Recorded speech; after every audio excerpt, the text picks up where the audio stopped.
Okay. Good evening. I'm calling to order the City of Oxnard Planning Commission regular meeting for Thursday, February 20. Can we have roll call, please? Chair Frank. Here. Vice Chair Sanchez. Here. Commissioner Chua. Here. Commissioner Meyer. Here. We have a quorum. Thank you very much. Commissioner Chua, you can lead us in the pledge. Stand up, put your right hand over your heart. Ready, begin. I pledge allegiance to the flag of the United States of America and to the republic for which it stands, one nation, under God, indivisible, with liberty and justice for all. Thank you very much. We're moving to item C on our agenda this evening. It's public comment. This is public comments on items that are not on our agenda. Do we have any speaker cards? Okay, I have no speaker cards. If there's anyone who would like to say anything at this time, please come forward. Tell us who you are, fill out a speaker card. I don't see anybody. All right, so I'll close public comment. We'll move to the consent agenda, item D1. This is approval of minutes from our February 6, 2020 meeting. Everyone have an opportunity to review? Any comments, corrections? Seeing none, I'll move to approve. Second. Motion by Frank, second by Chua to approve. All in favor? Aye. Aye. Okay. Minutes are approved.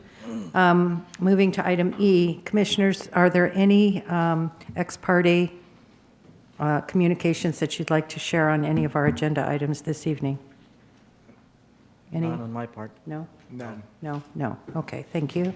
F1, this is public hearing on planning and zoning permit number 18-400-06. This is a coastal development permit, and our planner is Veronica Ortiz. Ms. Ortiz. Good evening, Madam Chair, Vice Chair Sanchez, and members of the Planning Commission.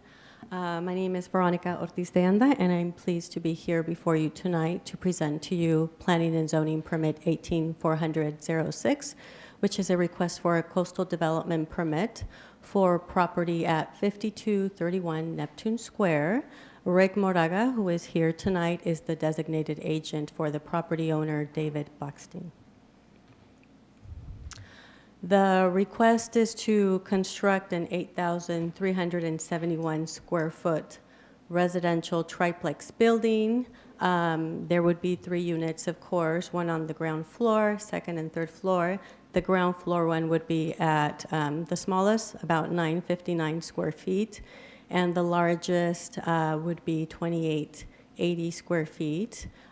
Each one would have their respective garages, 2-car garage for each unit, and 1 guest parking space for each unit as well. On the roof, there would be a roof deck about 977 square feet in size, and it would be for use by the second and third story units, which are the largest units of the 3. The site is currently undeveloped and is about a little bit over 8,000 square feet in size, and the subject site is in the Oxnard Shores neighborhood. The site was created by a map that was recorded back in June of 1961. As I mentioned, it is undeveloped, and the plans were presented at Community Workshop last December 16th. And this is a location map showing generally in relative to the city where the site is. The general plan and zoning designations. The general plan is residential existing, and the zoning designation is coastal medium density multifamily. The surrounding land uses, as you can see, adjacent to the site on the northerly side is another vacant undeveloped lot. To the east, you have multifamily buildings, and to the south, you have 1 large building that's also multifamily residential, and across the street, across Sea Lane Way, you have single-family homes.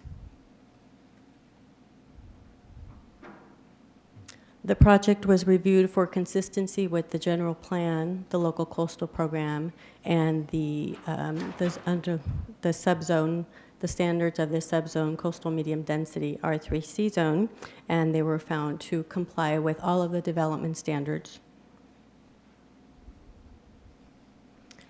This is a view of the site plan, and it shows the where the location of the landscaping improvements will be. I'm sorry, this is new. Okay. So the rear setback would be about 25 feet. The two sides meet the minimum setback of 10 feet. And on the front side, we have about 15 feet.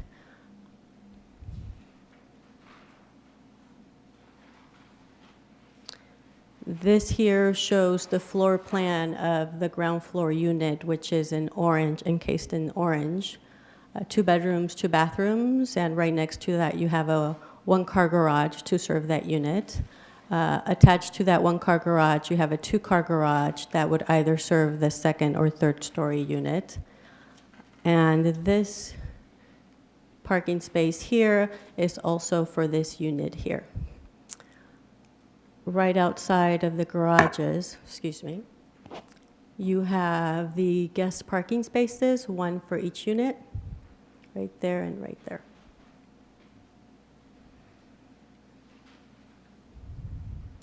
The 2nd story unit's significantly larger, of course, almost 2,900 square feet, features 4 bedrooms and 6 bathrooms with some balconies over in this area in the front here, off the living room, and off what is called the family room over here.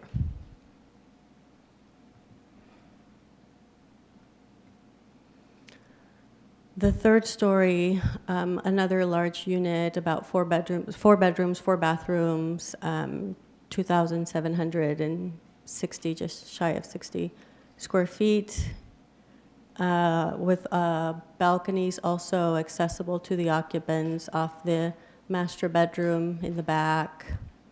And then you have this larger one towards the front facing Neptune Square.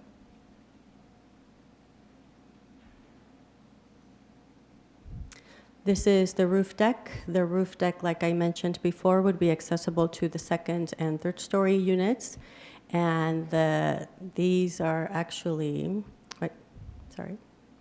these are the doors. They're sliding glass doors, 1 for each unit.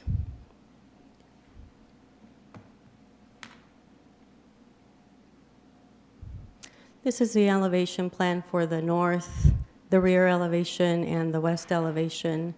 The building would be about 35 feet in height, and the architect is targeting a Mediterranean revival style design here with the typical tile roofs. You have some stone veneer here, around some window areas, the stucco finish, and then you have doors that will look like wood, but I think they'll be metal doors. The garage doors also would be similar, have a similar finish to the entry doors.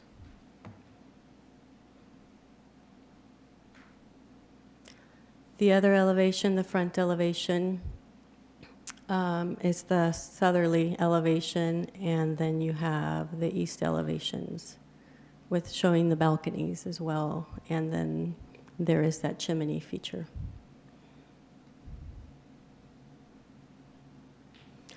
Community input, there was a community workshop that was conducted on December 16th of last year.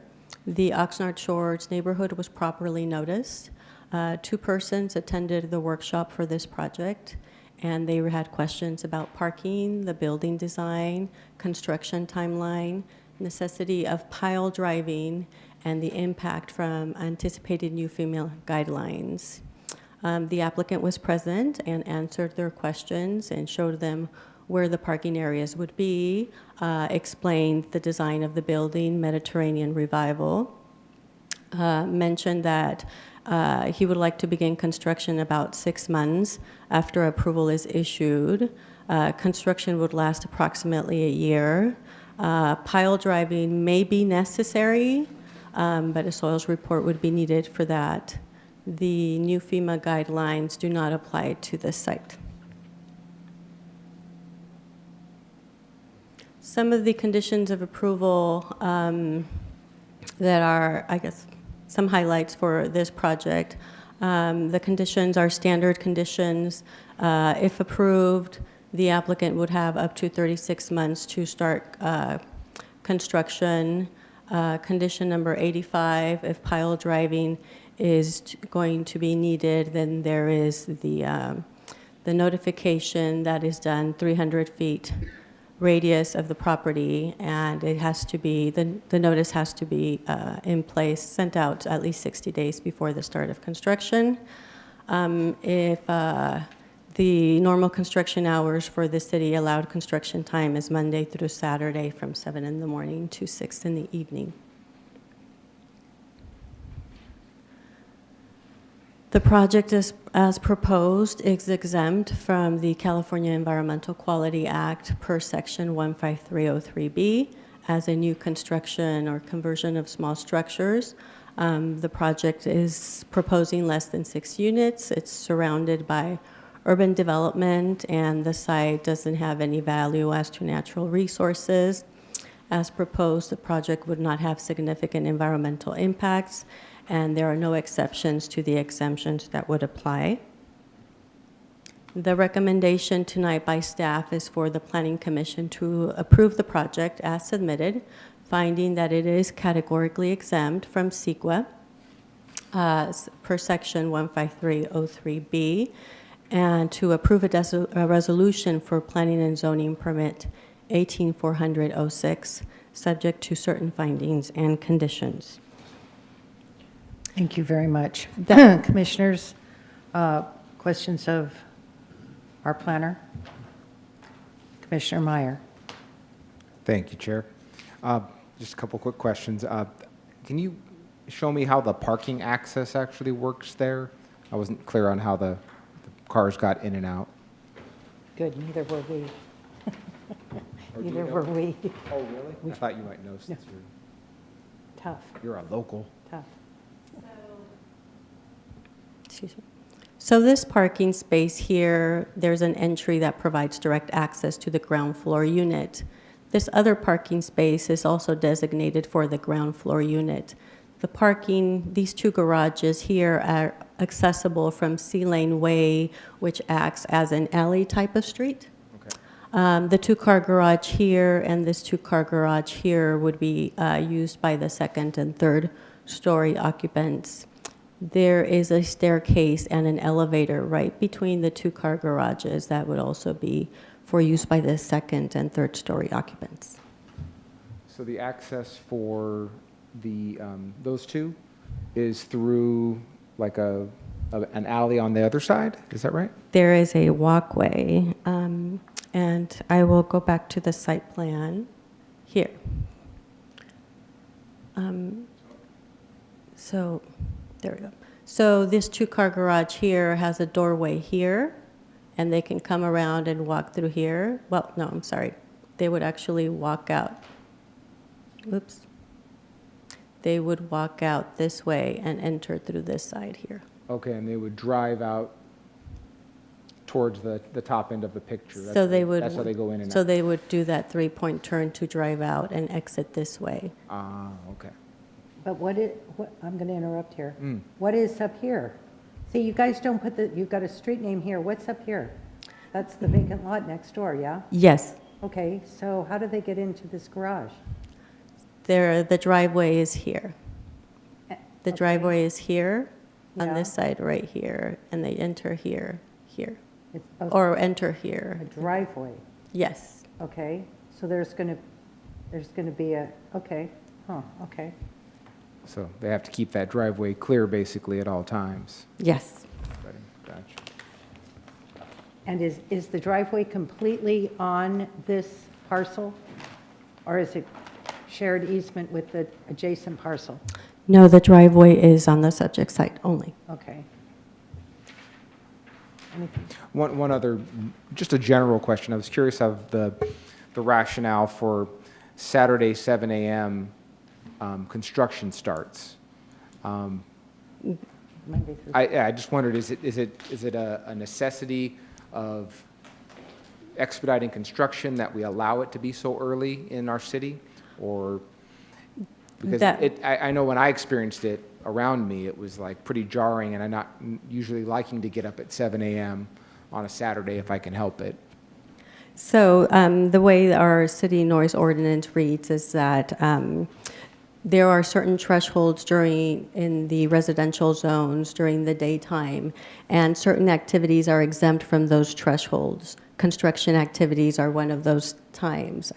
We would hope that the developer is sensitive to the residents, but by ordinance, they would be allowed anytime between 7 in the morning and 6 in the evening. But the pile driving's only going to take place Monday through Friday. Yes. Thank you. But they could have circular saws and Oh, yeah. and other high decibel activities going on starting at 7 a.m. That's a possibility based on the way that the Oxnard City Code is written today. Where that original language comes from, I can't tell you exactly, but that the language that we have as a standard condition comes directly from the city code. Okay, thank you. Are you suggesting, Commissioner Meyer, that we revisit that at some future time? Personally, I would find that to be a worthwhile exploration. I'm just not sure where the rationale came from initially. Well, And I'm maybe, sure a lot of people would appreciate not having loud construction noises at 7 a.m. on Saturday. on a Saturday. I Exactly. have that problem on the apartment next to me. Construction at 7 a.m. in the morning. Yep. So I Me think that's a too. good idea. It's all around me. Ah, Okay. Thank you. Thank you. Commissioner Chua? Thank you, Ms. Ortiz, for your presentation. Can we go back to the floor plan, please? If you don't mind. There it is.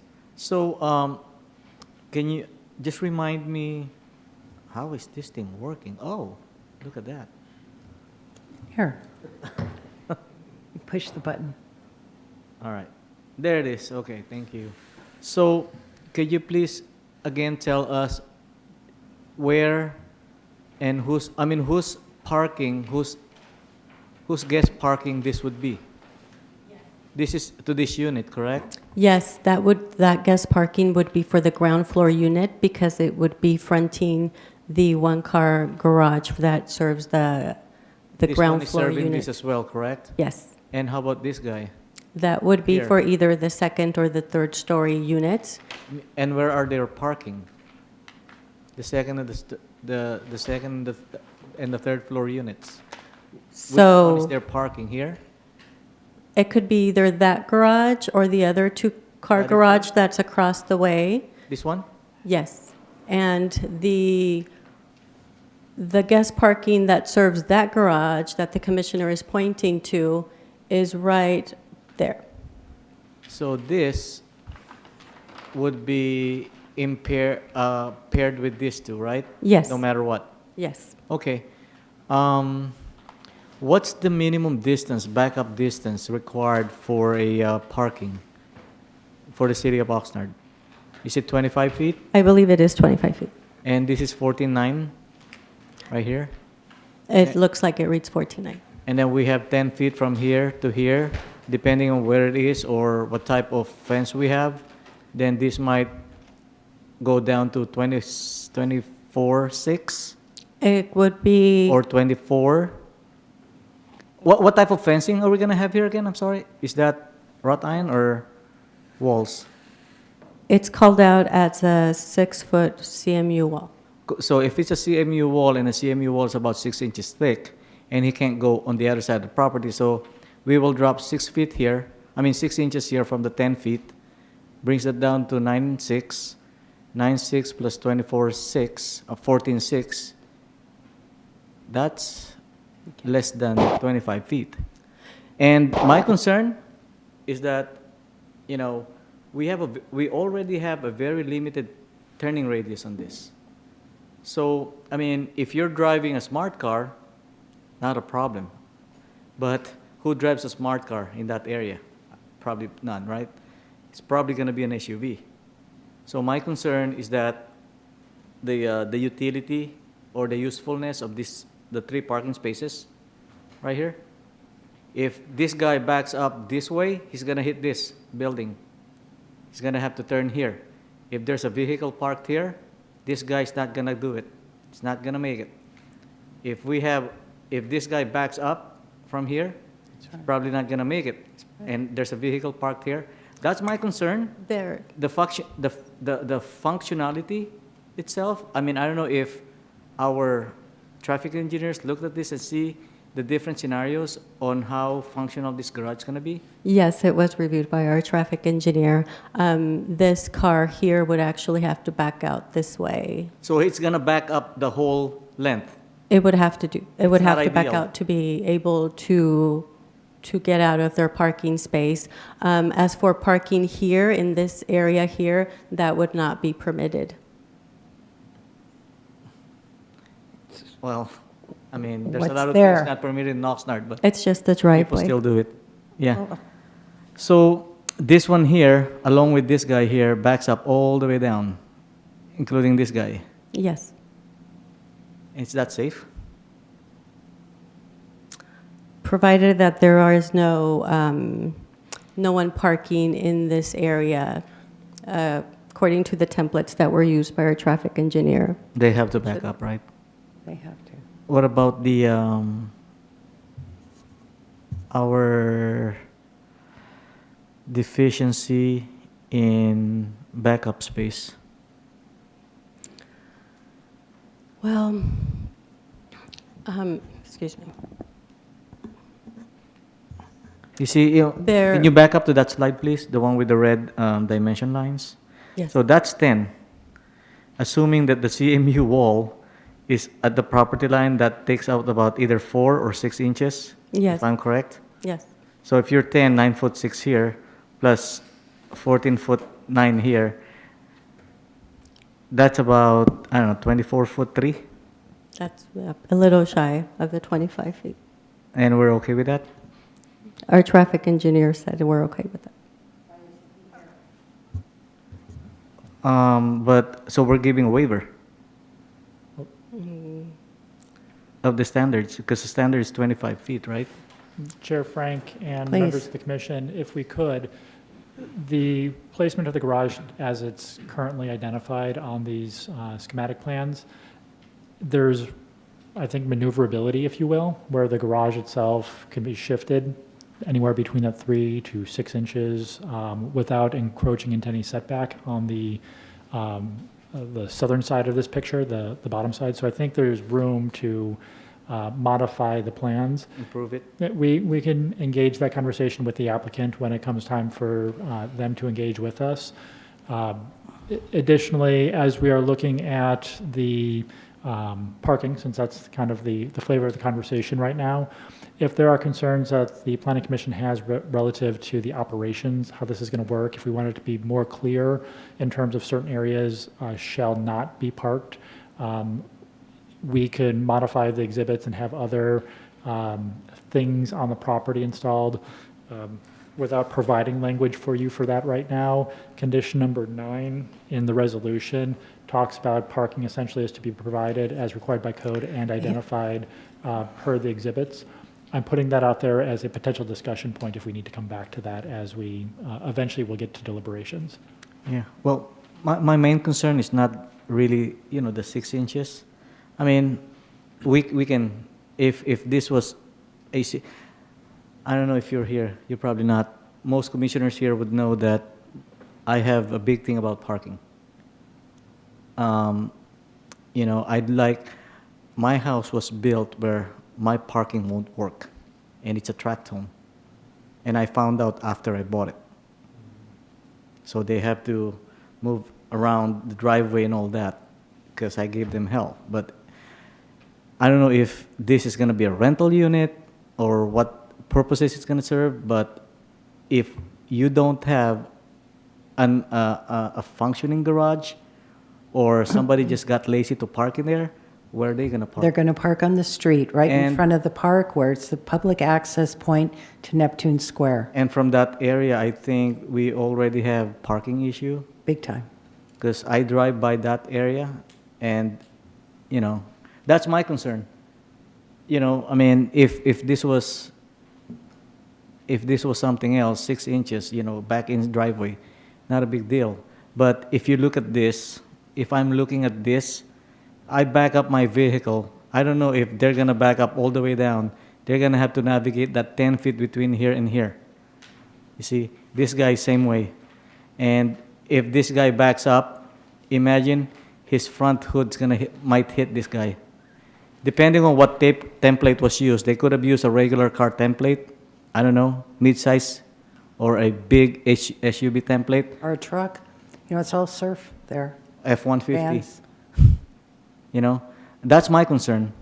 So, 6 inches, I could live with that, but I don't, well, anyways, I'll talk, we'll discuss that later. Okay. I forgot my second question. I talk too much. Thank you. That's all for, If you think of it, just speak up. okay, ma'am. Okay. Vice Chair Sanchez. Thank you for your presentation and the report. Just a question having to do with, well, same thing, the layout of the bottom floor. And is there another way of moving the things around possibly? That's possible. The applicant is here. The architect is here. He may be able to offer some options. Thank you. Yes. Oh, he remembered his question. Commissioner Chua. Thank you, ma'am. So there are 2 windows here, okay? And there's going to be a vehicle assumingly parked here. Is that okay with whoever's going to occupy this, looking at a car? So that's my other concern. So thank you. Thank you, Madam Chair. Okay. I have a question for Scott. Can you please revisit for me, because honestly, I didn't have time to look it up today, the city code requirements for 2-car garage spaces per dwelling, and then 1 visitor stall for each dwelling. So my issue with this, with that, and then seeing that they have 2 units here with 4 bedrooms each, that's 8 people potentially. When it says per dwelling, that just seems kind of like a generic word to me. It's not linked to occupancy? That is accurate is the quick response, but let me kind of walk us through that Okay. collectively as a group. So in the coastal zone, the staff report, well, in the coastal zone, we have our own parking standards that are identified in there. It's a very short section that essentially says, go visit the inland section. So it links you to the 2. In our staff report, we identify both section numbers, so one could follow along the bouncing ball, if you will. And when you get to the inland zone, there's several different standards for parking, but specifically for residential, there's a section about single-family developments, single-family homes, and then there's the multifamily. So this section that we're looking at, this particular property, it is a multifamily development. So those are the standards that we follow, and the ones that we quote in the staff report are those standards for our dwelling units. The question that you're getting to is more bedrooms equals more people equals more parking. It's our single-family home section that speaks to that, and it starts drawing a linkage between the number of bedrooms and the number of parking spaces, but it's a different section of the code. So what's being proposed today does match the letter of the code. For purposes of discussion and information, again, what's being proposed is compliant with code. For purposes of single-family homes, if that was what was being proposed here, 2 garage spaces are required for up to 5 bedrooms. 3 garage spaces. Yeah, but this isn't a single dwelling home. It's not, but I'm just sharing with the planning commission what it says for Okay. that section. Yes, 'cause okay. It's just informational. 3 garage spaces are required for 6 bedrooms, and 4 garage spaces are required for 7 bedrooms, and 5 garage spaces are required for 8 or more bedrooms. So there is a sliding scale for single-family homes, but not for a multifamily. Even though if they had built this as one, so if they had built this as one single-family home, in the literal sense of the word, they would have 8 bedrooms and or 9 bedrooms. How many parking spaces would they have been required to have? 5 garage spaces for 8 or more bedrooms. 5 garage spaces? Right. Okay, I see. Okay. Thank you. They only have They have 6. 5, yeah. Okay, 6. yeah. Wow. Okay, I don't have anything else for staff. Anyone else?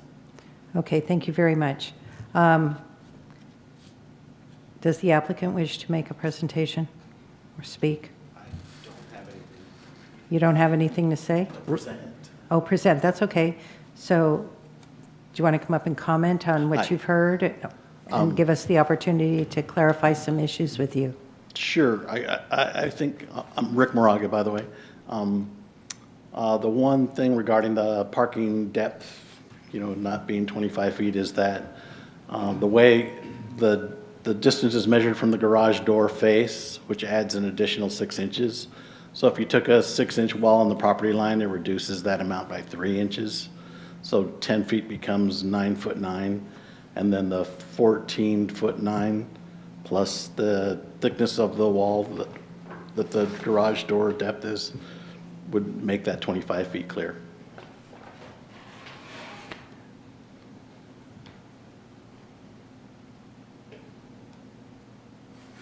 You have any questions? Anyone have any questions? okay. I'm sorry. Go ahead. Go ahead. So, have you built something like this in the past? Similar, but not exact, sure.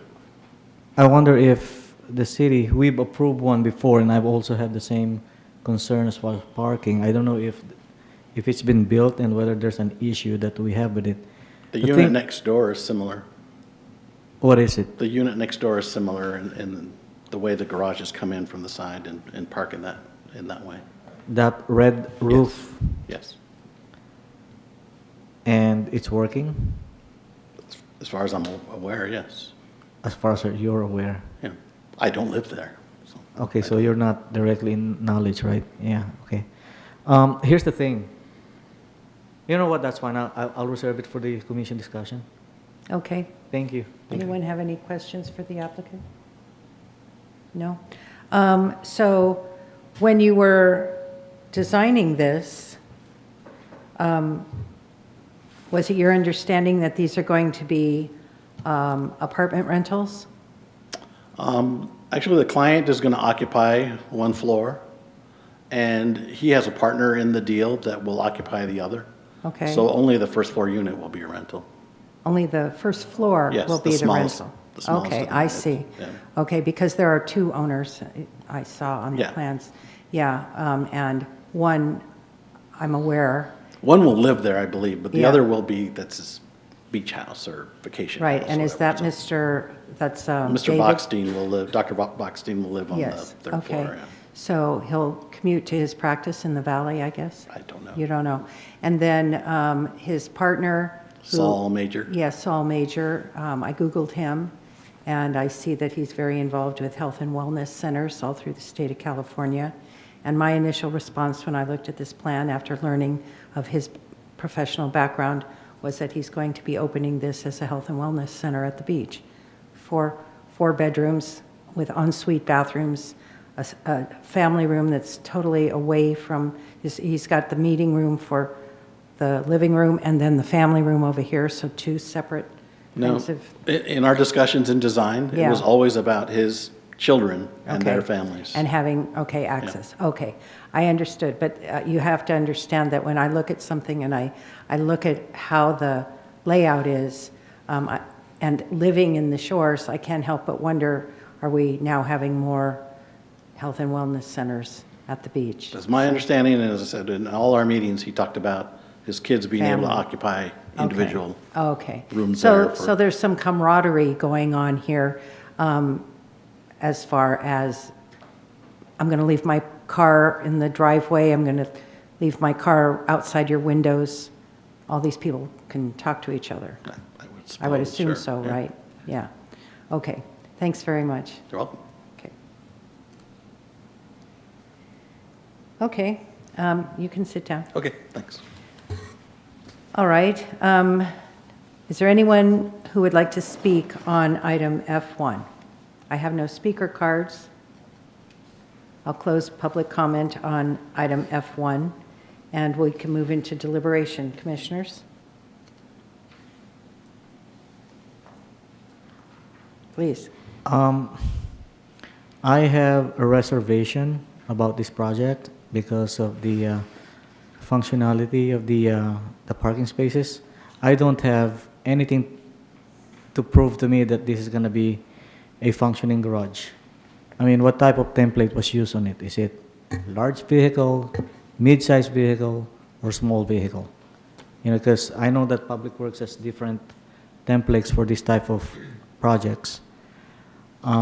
It's too tight, I think, you know, and I'm not, at this point, I think I want to see how the parking space is going to work out. I don't know if we can designate the 2 internal parking spaces, I call, as used for the owners, not for the rentals, because rentals, you know, they're going to use that house.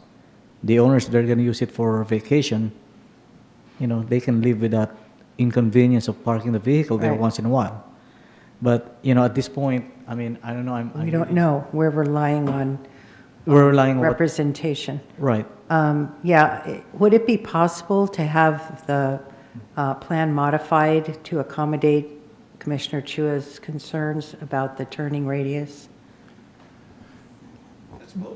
Yeah, Chair Frank, if we could call the applicant representative back up to the microphone. That would I think be that's good. an appropriate conversation with them. Thank you.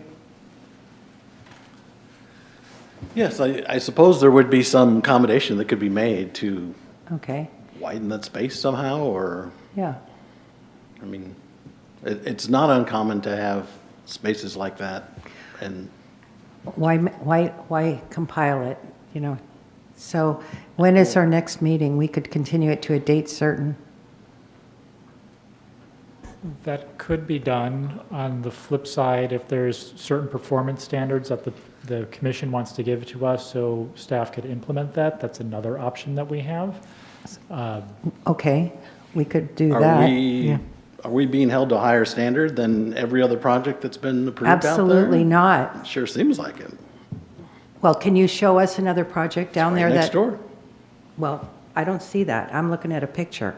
I don't see their plans. I don't know when that was approved. I don't know anything about that I building. show you a plan that's been approved by. We're not the- going to debate this. Let's, you know. Well, we can we either have make a decision now, concerns.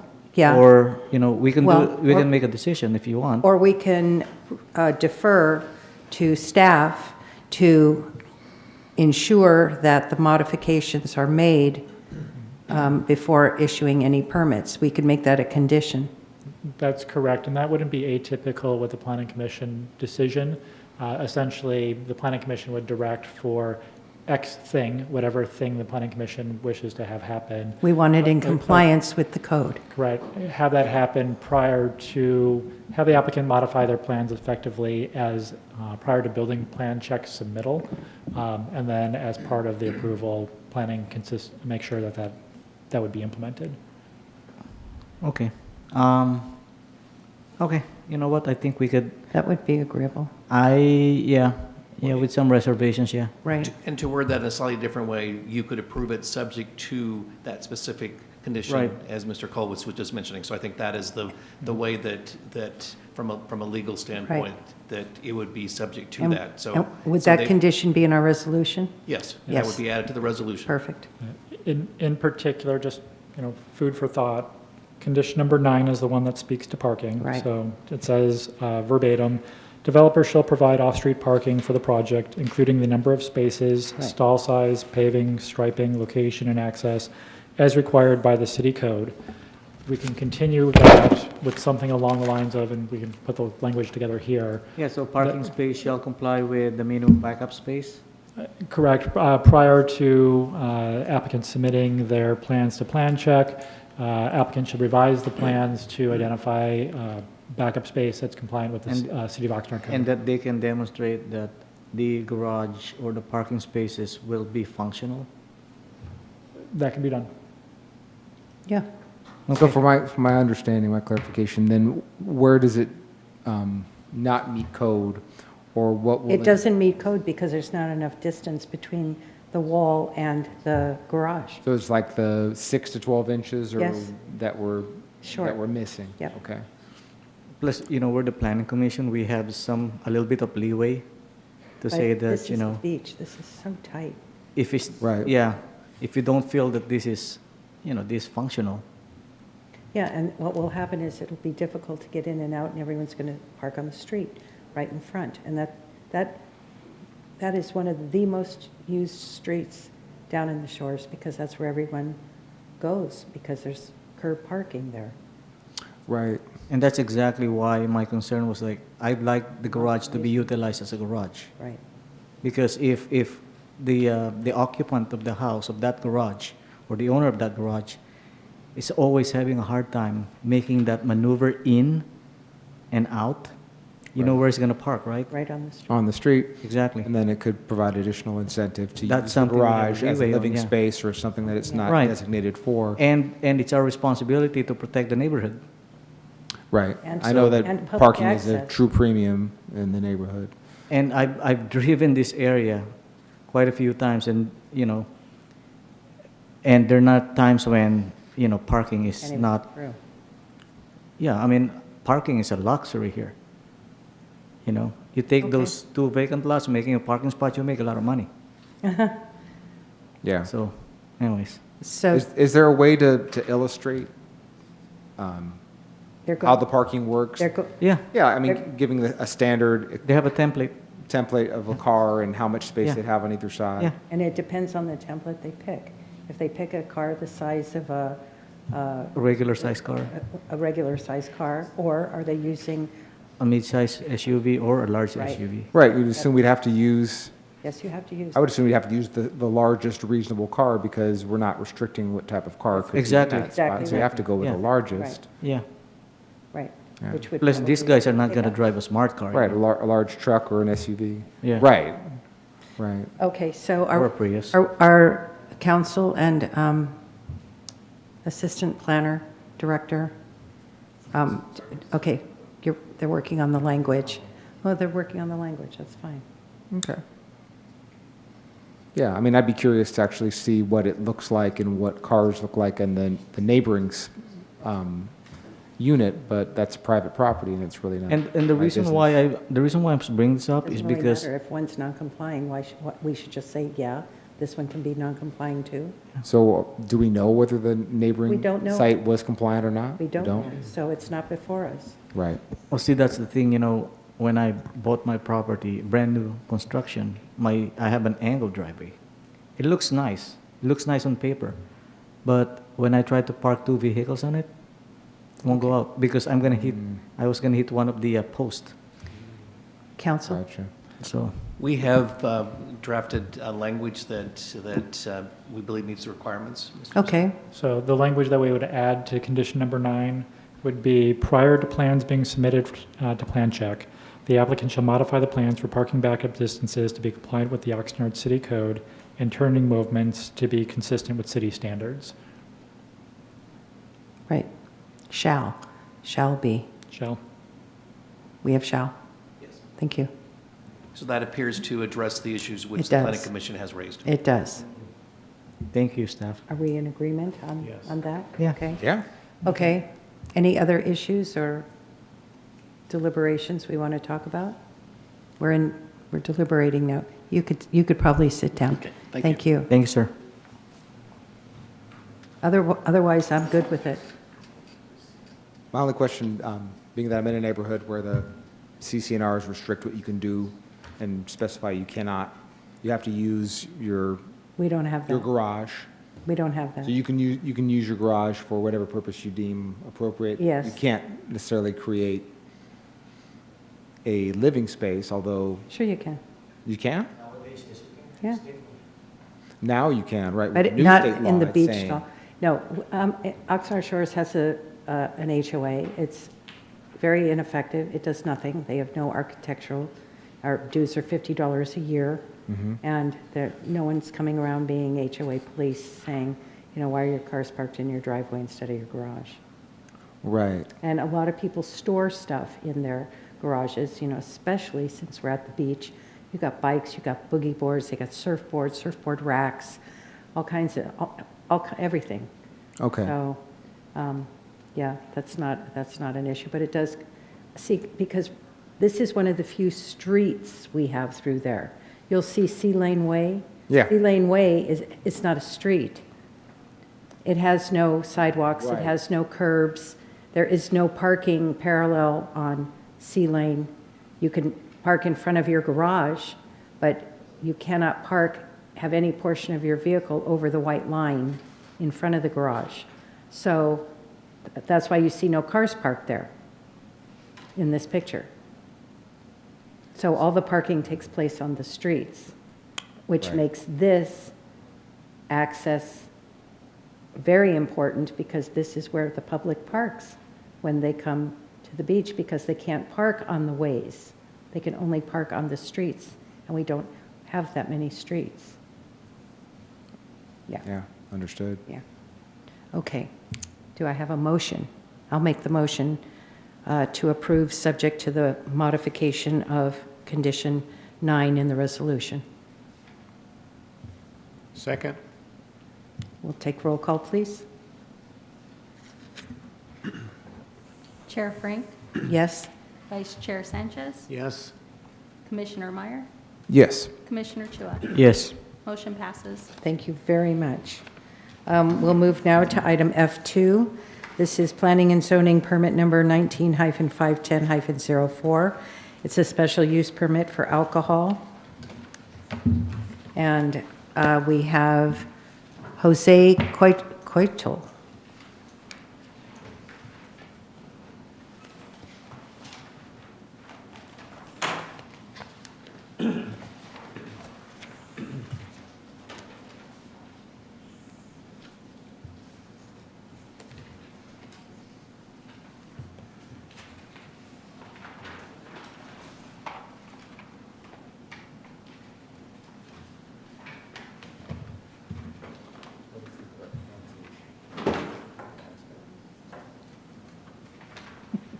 Scott, what is the correct pronunciation of our planner's last name?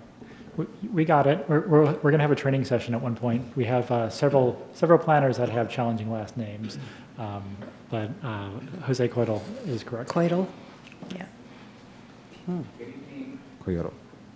Good evening. Good evening, Planning Commissioner Chair and Planning Commission. Before us today, we will have the following Planning and Zoning Permit 19-510-04, Special Use Permit for Alcohol for Oakmont Senior Living, located at 901 Town Center Drive, filed by applicant James M. Lawson. The project request is to sell beer and wine for on-site consumption, ABC license type 63, on-sale special beer and wine hospital at a proposed 88,446 square foot senior care facility named Oakmont of Riverpark. ABC type 63 alcohol license allows for the sale and service of beer and wine to patients or residents of a licensed hospital, convalescent home, or rest home. Proposed hours of operation are from 4 p.m. to 10 p.m. daily. Alcohol is proposed to be served within the facility in the community lounge, dining hall, outdoor courtyard, and within the residential units. Background.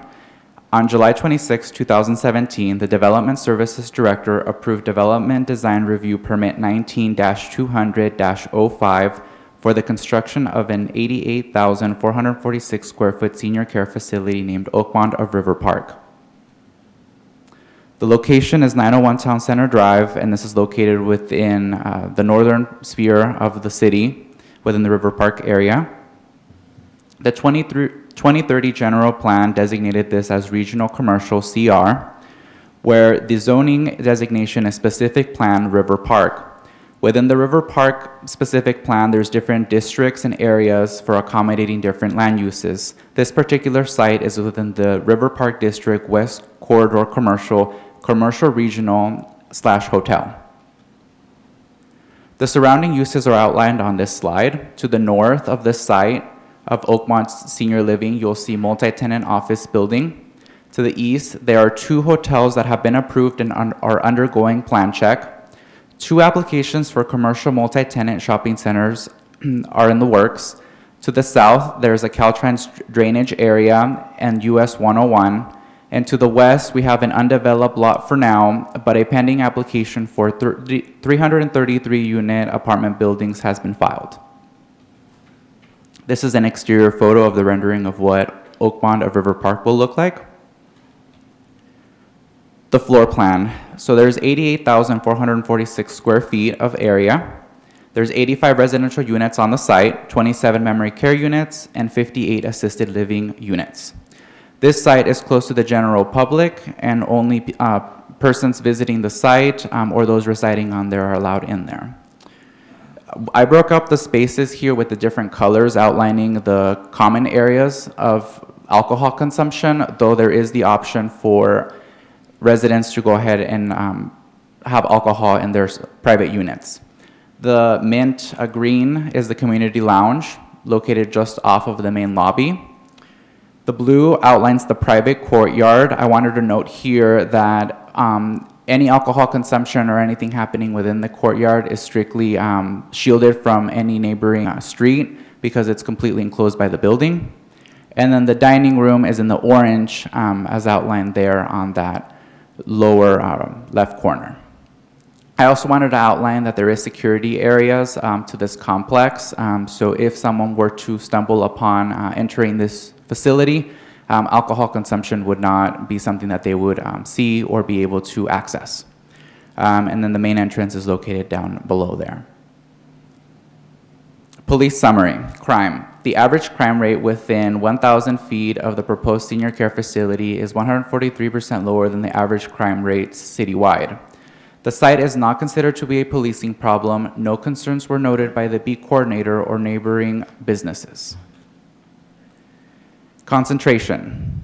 There is one establishment, Clear Water at Riverpark Restaurant, that currently sells beer, wine, and distilled spirits for on-site consumption, ABC license type 47, within 300 feet or 1,000 feet of the project site. Community input. On November 18, 2019, a community workshop was conducted and no members of the Riverpark neighborhood or elsewhere attended the workshop. Following the community workshop, at the applicant's request, the alcohol service hours were changed from 7 a.m. to 1 a.m. from 7 a.m. to 1 a.m. to 4 p.m. to 10 p.m. due to staffing and on-site operation restrictions. Special conditions of approval for Planning Department. This permit shall automatically be void 12 months from the date of issuance unless the applicant has received a Type 63 license from the State Department of Alcoholic Beverage Control to sell alcoholic beverages on the project property. Condition of approval 12. Unless the use is inaugurated no later than 12 months after this approval is granted and is diligently pursued thereafter, this approval will expire pursuant to the Oxnard City Code Section 16-553, Condition of Approval 13. Police Department Standard Conditions. The activity at the site and the use of any amplified systems or device shall not be disruptive to neighboring uses. Condition of Approval number 18. There shall be no advertising of alcoholic beverages visible from the outside of the establishment, including advertising directed to the exterior from within, promoting or indicating the availability of alcohol. Condition of approval number 19. Finally, sales of alcohol may only occur between the hours of 4 p.m. and 10 p.m. Condition of approval number 20. Since drafting the conditions and sending them out for Planning Commission's approval, there's a request from the Police Department that asks the Planning Commission to consider elimination of condition of approval 36, subsection G and H, because the Oxnard Police Department determined that safety cameras outlined in subsections G and H will not be necessary because of the underlying land use. These conditions are brought forth in this slide. Subsection G of condition 36, at a minimum, one camera shall be dictated to capture head and upper body images of each person entering any public door to the business. The camera covering the east public door shall be mounted near the northeast corner of the lobby/public entry area and mounted between 7 and 8 feet above the floor. The camera dedicated to capturing images of persons entering the east public door shall be mounted about 7 feet above the floor near the northwest corner of the public/public dining area. Again, this would be within condition of approval 36. And subsection H, at minimum, one camera shall be dedicated to capturing general activity in rear kitchen/food preparation areas. Environmental review. This project was deemed exempt from California Environmental Quality Act, CEQA, Section 15301, existing facilities. A notice of exemption will be filed with the county. Staff recommendation that the Planning Commission approve the project as submitted, finding the project to be categorically exempt from environmental review pursuant to the California Environmental Quality Act, CEQA, Guideline Section 15301, existing facilities, and approve Resolution 2020 for planning and zoning permit number 19-51004, special use permit for alcohol, subject to certain findings and conditions. I'm available for questions, and the representative for the police department is Scott Swenson, and he will also be available for questions, and also the applicant. Very good. Thank you so much for your presentation. It was well done. Commissioners, any questions of staff? I don't want to scare him. He's so new. Okay. So no questions for me. Okay, be gentle. All right. I have a question. I recognize that they initially had their hours from 7 a.m. to 1 a.m., whatever, and then voluntarily chose to limit those to 4 p.m. to 10 p.m. If they had an allowance, they're not for, let me back up, because I talk ahead of myself. If it was approved to have hours between 7 a.m. and 1 a.m., that doesn't mean they have to, right? That's correct. So if they only chose to offer it between 4 and 10, that's an option that would be within the other condition of being between 7 and 1. Correct. So if we were to do from 8 a.m. to 1 a.m., they could go ahead and have that as an option without us restricting if they only wanted to operate between 4 and 10. And that would, go ahead, I'm sorry. The purpose of changing the time was just due to their business practices and also the staffing issues that they've had. I understand Yeah. that, and you presented that to us, Yeah. and it was very well put in your staff report. What I'm thinking, though, is if the business takes off and a lot of people want to stay there and they're able to raise their rates, and, you know, I like wine with lunch, I'm just saying, if they wanted to do it outside of the 4 to 10 hours, they would have to come back and have that changed? Correct. Okay, so why not just give them 7 a.m. to 1 a.m., and if they choose not to serve outside of the hours of 4 to 10, that's their option. I think that's definitely an entertaining motion. I would like to have the applicant speak Yeah. on their behalf. Yeah, that would be fine. Yeah, especially if someone's infirm in their room, they want to have, you know, a little wine with their football or beer with their football, they're watching in their space. Thank you. I'm James Lawson with Oakmont Senior Living. Hi, thank you for coming. And we have, Scott Swenson and I just kind of hammered this thing together. I realize it's a very unusual use for this type of application. The 4 to, was it 10 that we came up with, was just, that's kind of standard practice for us. But I do agree with you, if there were events like the Kentucky Derby or the Super Bowl, and I get it. So we're happy to go either way.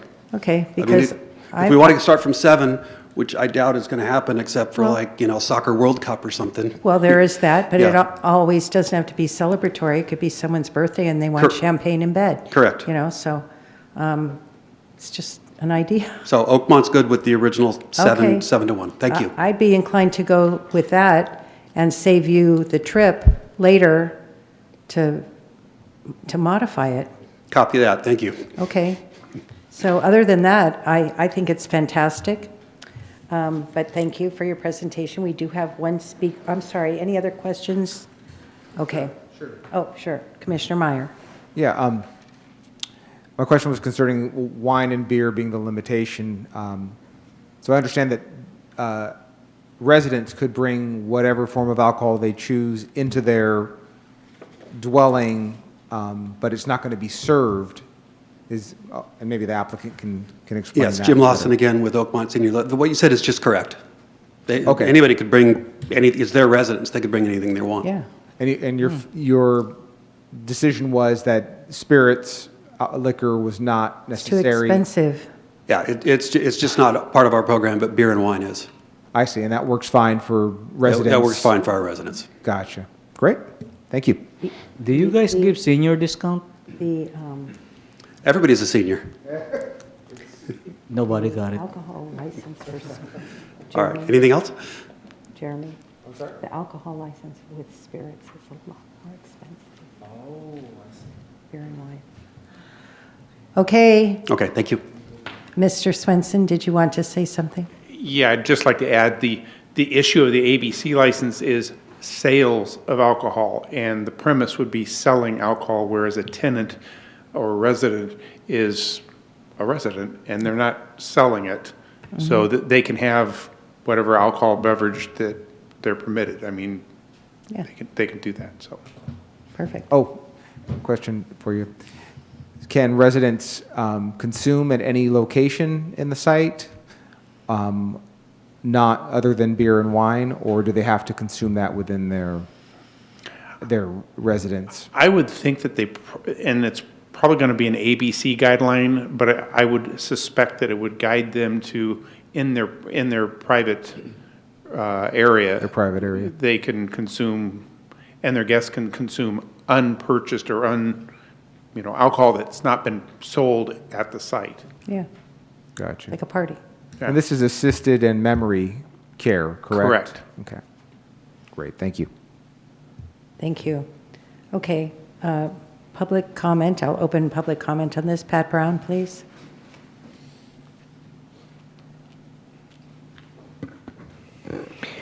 In my family, as far as aunts and uncles and so forth,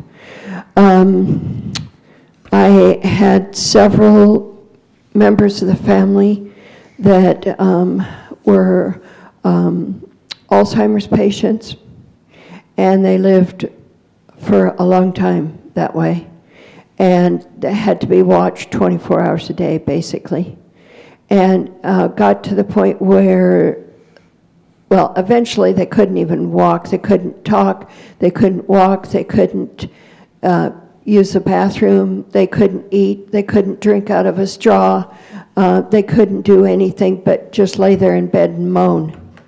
And that went on in a couple of them, it went on for close to a year. Yeah, it was not pleasant. But I'm wondering, in this project, if you've got Alzheimer's patients, and say they've been kind of alcoholics, if not completely, partly, before they became Alzheimer's patients and needed full-time care, what are you going to do about that? I mean, you're going to have drunk people that can hardly even walk, can't talk, can't do hardly anything, but they're drunkards and skunks. I don't know if you really want to deal with that. I don't know. They also like to wander, and they have no idea where they are. That it doesn't bother them that they're in pajamas or just in their underwear. They don't care. They could be fully clothed on the upper side and below the waist, not a stitch on, and they don't even recognize it, and they go wandering off. And if they're not in a locked-in facility, I know it sounds crazy, but it does happen, and it's just awfully embarrassing to the rest of the family when this happens. It's just terrible. I wouldn't wish it on anybody. Nobody.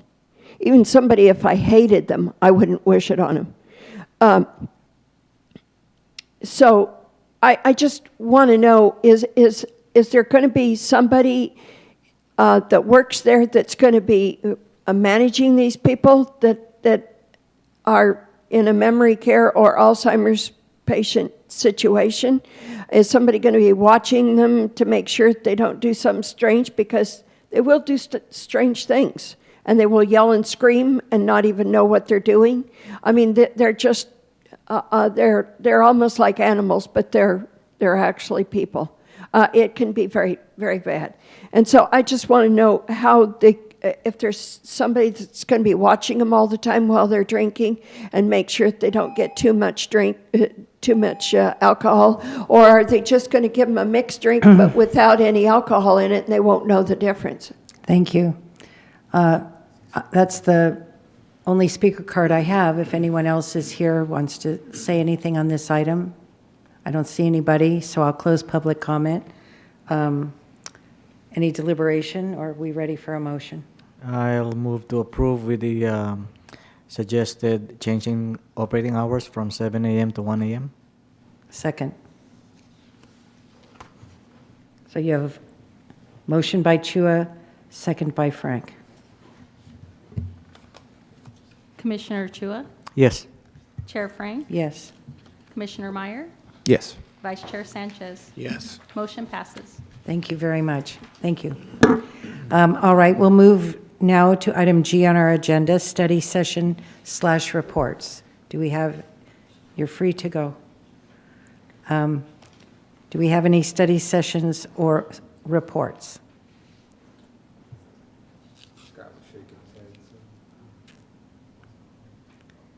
No? In terms of community development staff updates, I do have an update. Okay, so I'm skipping now. Did we have any study session or reports? Sorry, no study No. sessions reports. Planning Commission business, any commissioner business? Commissioner Meyer. Maybe for some clarification, if I had a question about, a question that come to my mind is red zones and parking in certain neighborhoods. Is that something that's considered appropriate for Planning Commission business, or is that something that needs to be dealt That's with in traffic. another forum? I think that's traffic. That's outside of our purview. I think so. Okay. And that's Okay, all. thank you. Thank you. Community development, I just want to make a suggestion Sure. regarding the planner names. yes? If, staff can add the planner names on the title page of their, of the PowerPoint presentation, that would be nice, because sometimes I try to remember the names and I have to dig through the staff report. But if it's readily available on the PowerPoint, that would be nice. We could add that to the cover of just the front sheet, not every slide after that. Yeah, or maybe maybe also the very last. The questions? Yeah, so that, because sometimes I try to think of the name and I can't, just. Well, let's call Mr.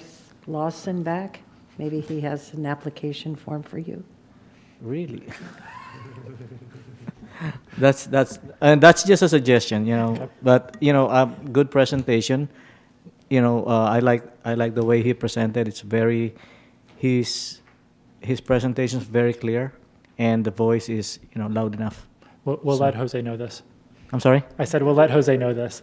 Okay. Well. Okay. Item I, community development staff reports. One quick thing actually related to the item that we just approved. There was a staff recommendation that we made in our PowerPoint to modify the security camera condition. Oh, yes. And we didn't do that, so we would like to jump back We can do that. into that item. Okay, so we'll revisit the motion. So my motion is to approve with the condition, the hours of operating, alcohol serving from 7 a.m. to 1 a.m. and elimination of condition 36G and H. That's correct. Right. Good memory. Second. Thank you.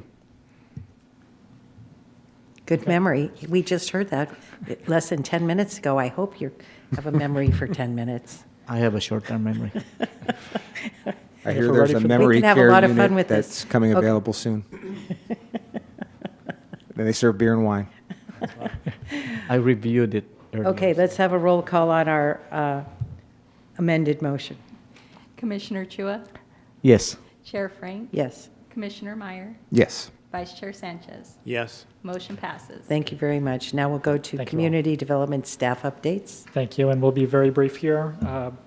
Looking back a few days, City Council met on February 18th, and they had the Rio Urbana second reading of the zone change on their calendar. It was approved and passed, so that means it is now completely done with the city actions, if you will, for legislative actions. It now moves on to LAFCO, so we start that process.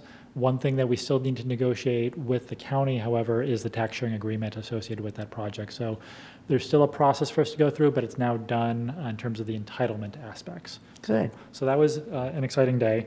Looking forward, March 4th through the 6th is when the League of California Cities Planning Commissioner Academy is happening.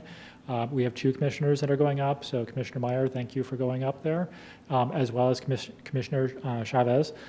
We've asked both commissioners to pay attention to the various sessions and identify which one is their favorite, because we want them to share that with you as a board at a future item, future planning commission meeting. So you'll get a presentation from a member of your commission, so do expect that.